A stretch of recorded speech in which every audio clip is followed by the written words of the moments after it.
O momento certo da colheita varia de espécie para espécie.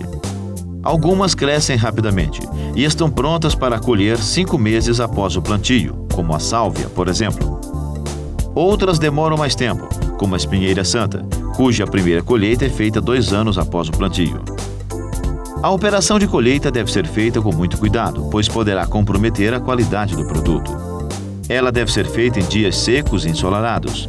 Não se deve colher em dias de chuva. A colheita da parte aérea, ou seja, de folhas, ramos e flores, deve ser feita na parte da manhã, após a secagem do orvalho. Não colha em horários de elevada temperatura, pois as plantas murcharão rapidamente. O material colhido deve ser colocado em cestos ou caixas plásticas ventilados. Faça camadas pequenas e não aperte as plantas para que não se danifiquem.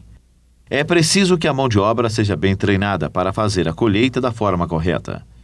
Nesse momento, é preciso fazer uma seleção do material, evitando a coleta de material impróprio para comercialização, como órgãos danificados, com presença de insetos ou sujos de terra. Plantas herbáceas devem ser colhidas a 10 centímetros do chão, para que os ramos possam rebrotar. A colheita das plantas perenes é feita deixando-se cerca de 50% dos ramos. As raízes e os rizomas são colhidos no início do outono ou da primavera. Em algumas espécies medicinais que produzem raízes, a parte aérea murcha na época em que estão prontas para a colheita, como o gengibre, por exemplo. As cascas são colhidas antes da planta começar a rebrotar, ou seja, no final do inverno, antes da primavera. Tome cuidado para não anelar a planta quando for colher cascas. De preferência, retire a casca de galhos maduros para não comprometer o crescimento da planta. É desaconselhável lavar o material vegetal após a colheita, pois a lavagem aumentaria a umidade superficial, dificultando a secagem e criando condições propícias para o crescimento de fungos.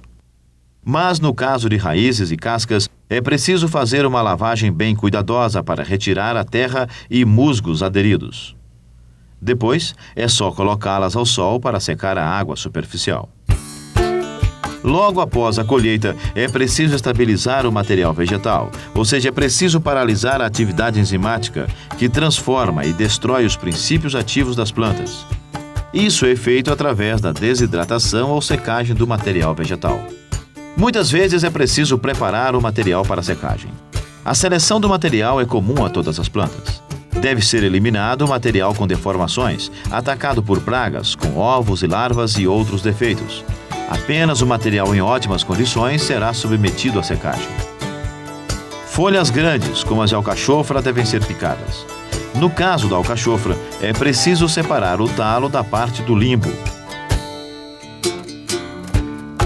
Depois é que vem a picagem.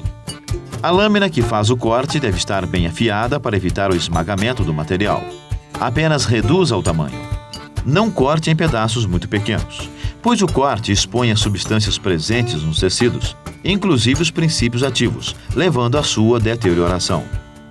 As raízes e rizomas devem ser picadas para reduzir o tempo gasto na secagem.